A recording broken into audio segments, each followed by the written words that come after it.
today we have a super fun video idea that I have been having floating around and thinking about that I want to implement today, and that is having a random Pokemon generator help us pick our reads. We're gonna generate 3 different Pokemon, and then I'm gonna pick a book that makes me think of that Pokemon. I have it set to just be Gen 1 so that I know enough about the Pokemon, because I'm a pretty big fan. I do have a, nope, that's not the right leg.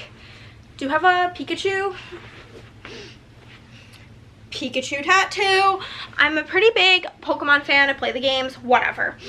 And so I think we're gonna pick 3 Pokemon, and then based on the vibes, whether it's the colors, the vibes of the Pokemon, we're gonna pick 3 books to read in today's video.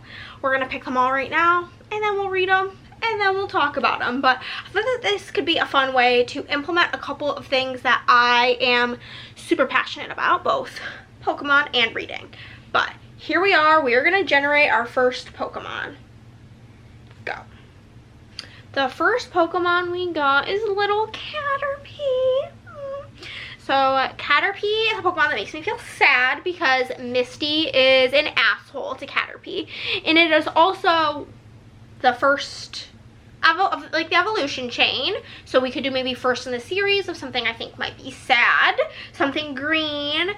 Caterpie grows into Butterfree, which makes me like Caterpie because Butterfree is one of my favorite Pokemon. So we have some options. I think I'm gonna either try to find something green, something sad, or something first in a series. Do I have anything that's green, sad, and first in the series? That's where we're gonna start. I don't know if which of these is first. Let me go look. Okay, I think maybe we'll go with this. It's not the right shade of green. It's kind of more greenish blue, but it is first in the series. Next of Kin by Hannah Bonham-Young, and I think based on the vibes it may be kind of sad. It says tender, thoughtful, and deeply touching. A video of found family, which I think fits with Caterpie because Misty learns that Caterpie is kind of like a found family moment between the 2 of them. So first up, we're gonna go with this. This says, when people-pleasing Chloe learns that her birth mother has unexpectedly had another baby, she doesn't hesitate to become a next of kin guardian. But when she fails to pass Child Protective Service financial evaluation, she is faced with a choice. See her baby sister placed in foster care or participate in the CPS's newest initiative, where 2 prospective guardians join households to qualify. Enter Warren, a surly mechanic apprentice, attempting to get custody of his deaf 15-year-old brother. From the moment Warren drives up 30 minutes late, basically blasting music out of his car, Chloe is convinced that this is a very bad idea. The 2 immediately clash, but eventually agree to live together for the sake of their siblings. As their lives intertwine and Chloe adjusts to caring for her newborn sister, she begins to see a new, softer side of Warren. In fact, they're far more similar than she could have imagined. What started out as forced beginnings to feel natural and far less lonely. Chemistry soon intensifies beyond what either of them can stand, but is their mutual attraction worth risking everything they fought for? So this I feel like fits perfectly for Caterpie. Next. Number 2 is going to be Nidoqueen. So the Nidos, as me and Chris refer to them, they are poison normal, I believe. And they do have different versions of male or female. Queen could be something more fantastical, or, you know, something that may have a queen in there. Not that I think I really have many books that fit that situation, because I don't read a lot of fantasy. Or maybe something with a crown, something blue, the ending of a series, because it is the, what's it called, the like final form. I don't know if I have anything that I only have 1 book left in the series that I currently own. Definitely not that. I have 2 left in that series. Nope. Okay, so I don't think that the series situation is going to work. Trying to think if there's anything queen related that may have a queen in it. that like I know off the top of my head would fit for a queen. I have an idea.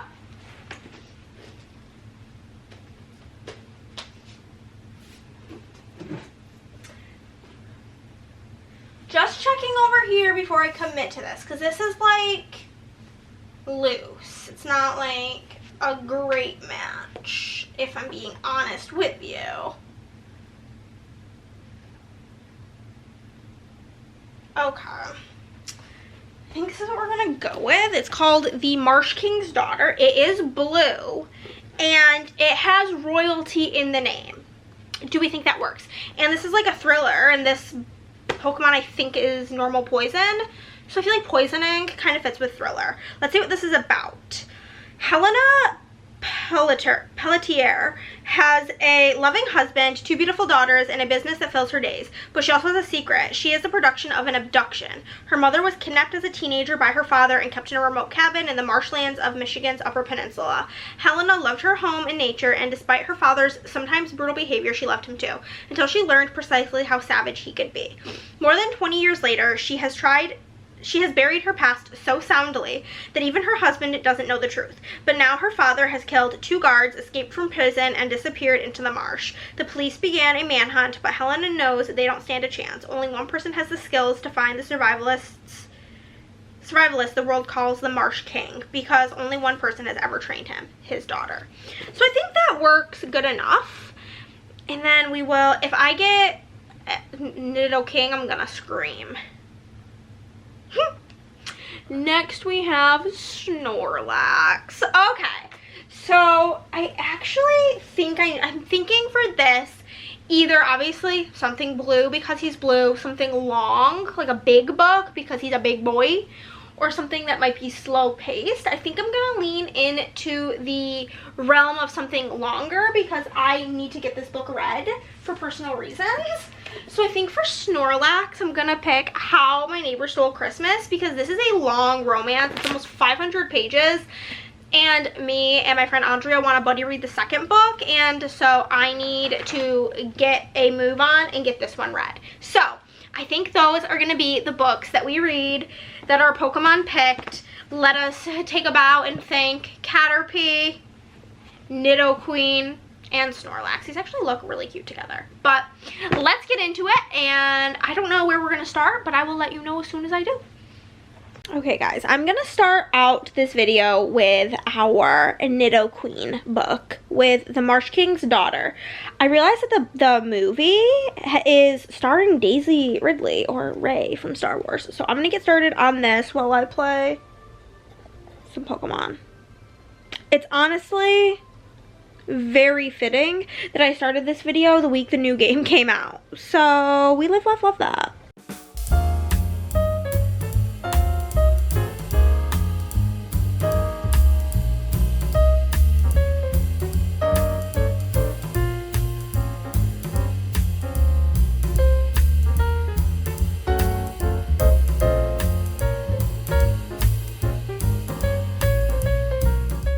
Okay guys, I think I'm about halfway through this book, and this is so good. I am obsessed with this so far, and I think it's gonna be a 4-star.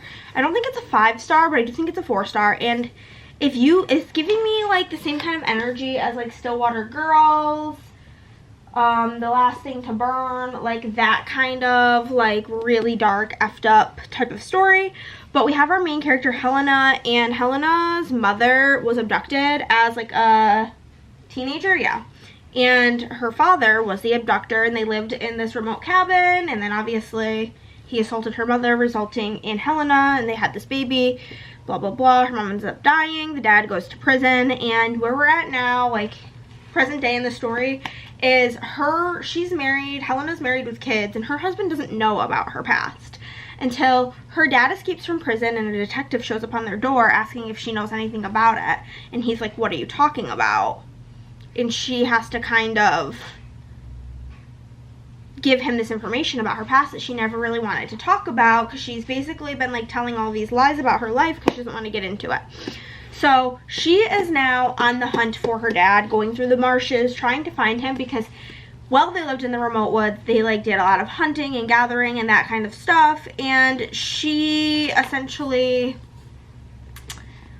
learned everything she learned from her dad. And they would like play this game where she would hunt him and then kill him if she found him by like shooting the ground next to him. And after she won 3 times, he stopped playing it with her because she was becoming too good of like a huntsman, I guess. And so she is now trying to track down her father because she says that nobody will be able to do it other than her. So that's that. I do plan on finishing this. I think it's going to be a 4-star. And the movie stars Daisy Ridley, so I do think I am gonna, my phone's not in here, I'm gonna see where you can stream it, if you can stream it, because the last time I read a book that like was like, no, a movie, you have to like pay to rent it on like YouTube for like $15, and I was just not doing that.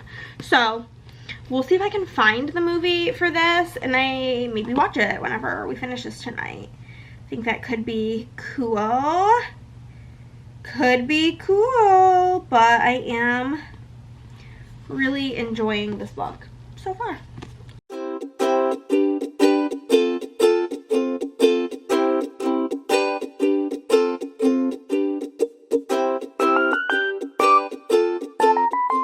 Okay guys, we are done with the Marsh King's Daughter, Nidoqueen. Your book is done. And I did give this 4 stars. I really enjoyed this. I don't want to say too much more about it because it is a mystery thriller, but just know it was really good. And I gave it 4 stars. We continued to follow Helena, getting to hear her story about how her and her mother were able to escape her dad. And that was just craziness, but it was really good. 4 stars. Next, we are moving directly into Caterpie's book, I believe, and this is Next of Kin. I'm just barely started, but so far we have our main character, Chloe, and she's a recent graduate of college. She's starting out doing freelance work, and she gets a call from a social worker who she hasn't spoken to since she was a child.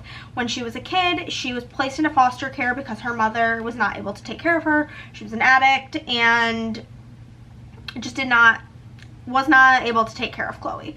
So Chloe was then adopted. But she did leave that line of communication open that if her mother did ever want to contact her, she was able to. So she gets a call that her mother is trying to reach out and she's in the hospital and wants Chloe to come. And Chloe's like, is she okay? And the social worker's like, yes, but she unexpectedly just gave birth. Her mom did not know she was pregnant. She came into the hospital in extreme pain while super drunk. And she did not know she was pregnant. They did a C-section. The baby is very early in the NICU, and her biological mom, Connie, wants Chloe to take custody of baby girl. So that's kind of where we're at. She's in the NICU now, meeting her sister for the first time, and she is hoping to be able to get custody of her. That's where I am currently, and I feel like the audiobook for this is only like 7 hours, and I listened to it at 3 times speed, so we'll be done with this shortly. And I think I may just go directly into our Snorlax book, How My Neighbor Stole Christmas, because I was able to get the audio for that, and then if I do that, we are just done with this video, which is kind of crazy if I am able to finish the audio for all. Granted, I was like 62% done with this, but that would be amazing if I can make really good headway on this video today. But so far so good. I am quite enjoying this one.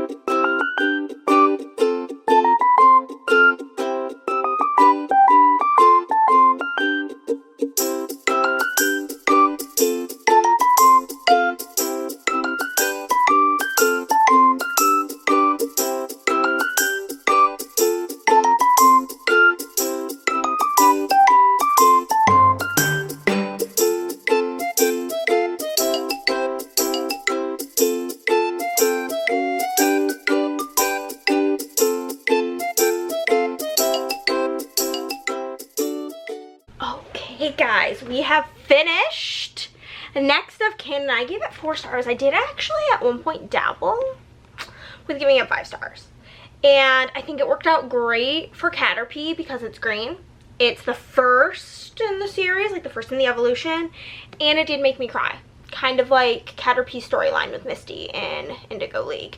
But this ended up being so cute. So we continued going through, seeing Chloe's relationship with Willow grow, and her really facing a lot of things, dealing with like her, is she going to be considered Willow's mother or her sister, and just trying so hard to take care of this baby on her own when she wasn't planning on having this baby. And seeing Warren start out at the beginning being really grumpy and being really very much set in, I'm not helping you with your kid, you're not helping me with my kid, we're in this separately, but we're sharing this space so that we can get through this until we can live separately.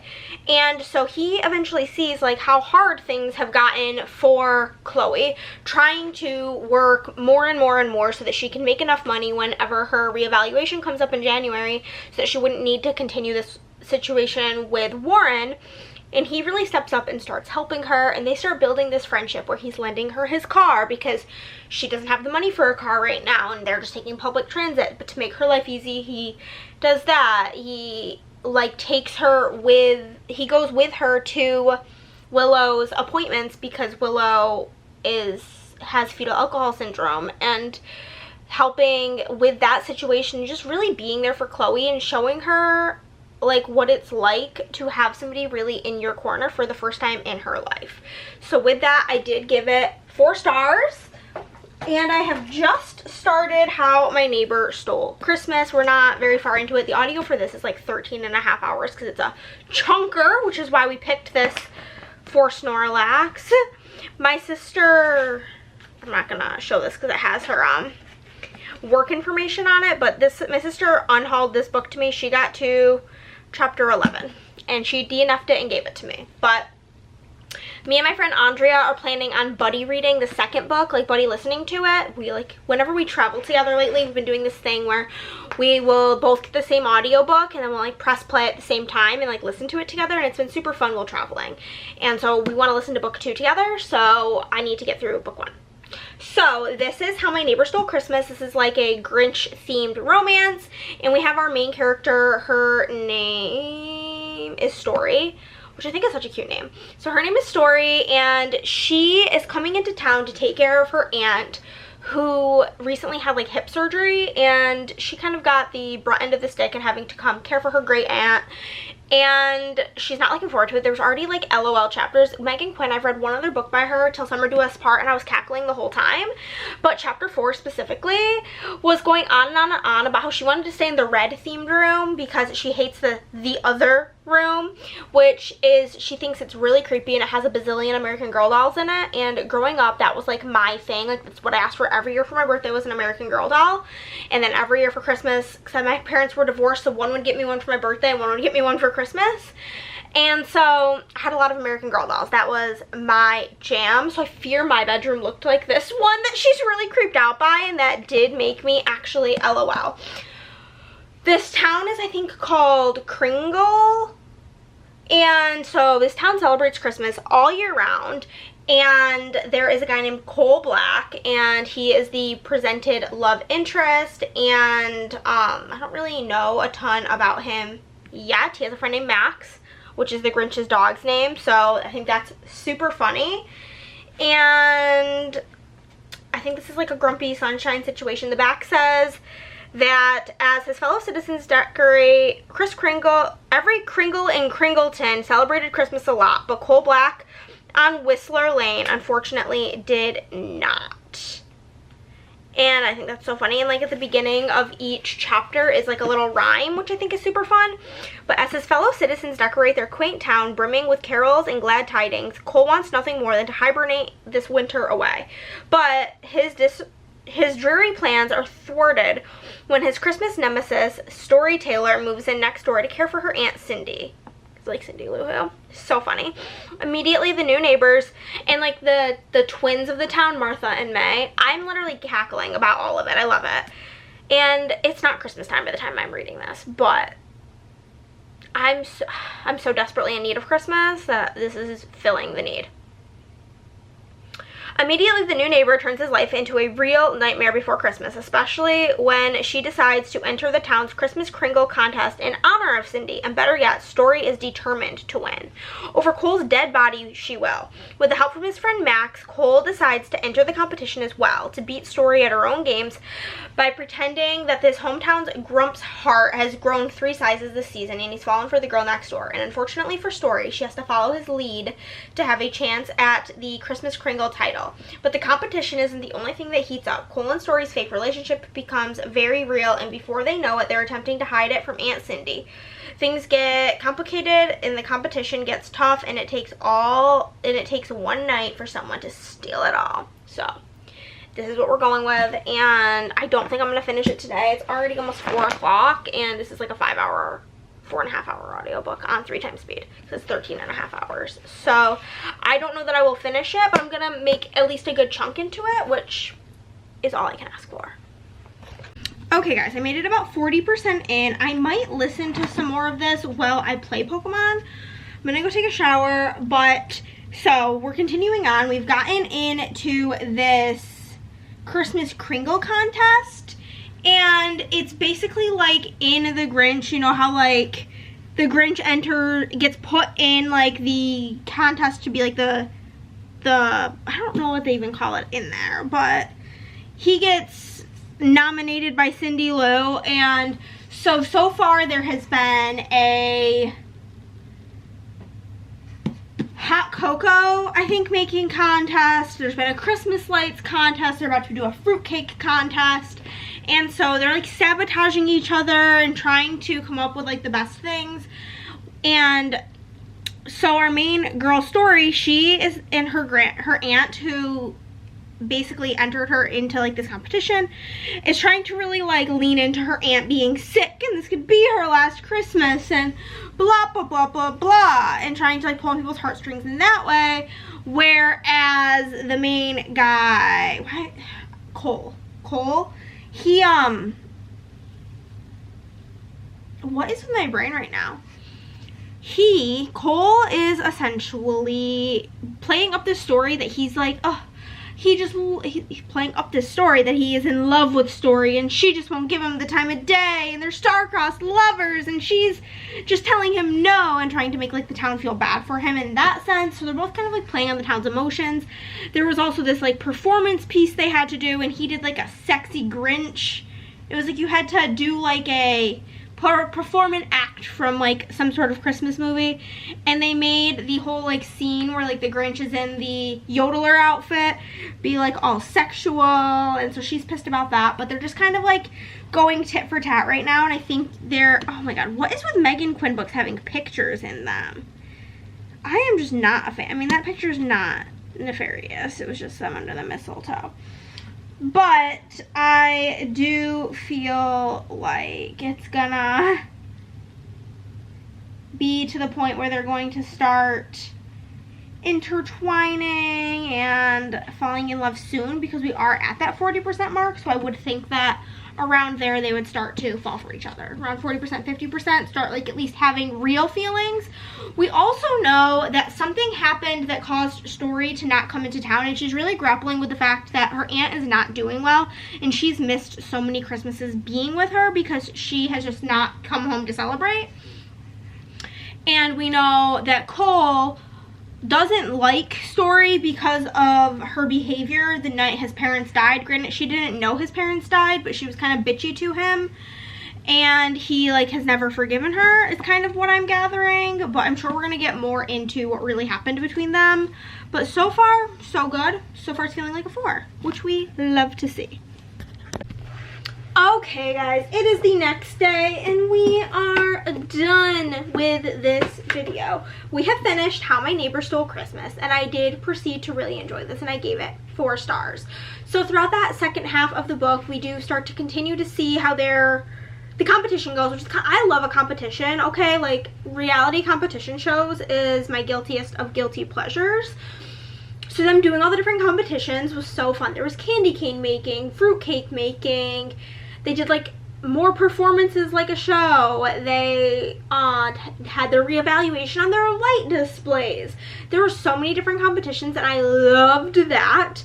And then we really got to see both Story and Cole's relationship develop, and we get to the like kind of pivotal point in the book where we find out, like, we know what happened to Cole's parents, that they died in a car accident, but Story doesn't know that. So when we get to the point where she finds out kind of what happened, we really see their relationship start to grow, and for them to be able to be open about their feelings when they were a kid and why there's so much animosity between them now. And I thought that it was really, really good. There is one spice scene, the infamous spice scene in this book. I do think that there was also too many spice scenes for me personally, but the one with the candy cane, y'all, the whole time I'm listening to this, I'm just like, that's gonna be a bacterial infection. That's gonna be a yeast infection. Like, what? Candy canes don't go there. So that's your PSA. Don't put a candy cane in your vagina or near your vagina, or you'll most likely get an infection. So that was a little bit disturbing, but overall I really enjoyed this. So we had all 4-star reads, which is kind of unheard of for somebody who has had a pretty bad reading couple of months here. So having 3 4-star reads in one video is actually incredible, and that has me thinking I need to have the Pokemon pick my TBR more often. But let me know what you think of these books. Do you think that my like reasonings for picking them for Caterpie, Nidoqueen, and Snorlax make sense? Am I using a little bit too much of creative freedom there? Who knows? I think I did a pretty decent job. But let me know if you'd like to see another episode of this video. We can make it a whole series. There are, I think, like, in all the generations, like, probably over 800 Pokemon. So we have options. But thank you so much for watching, and I'll see you next time. Bye!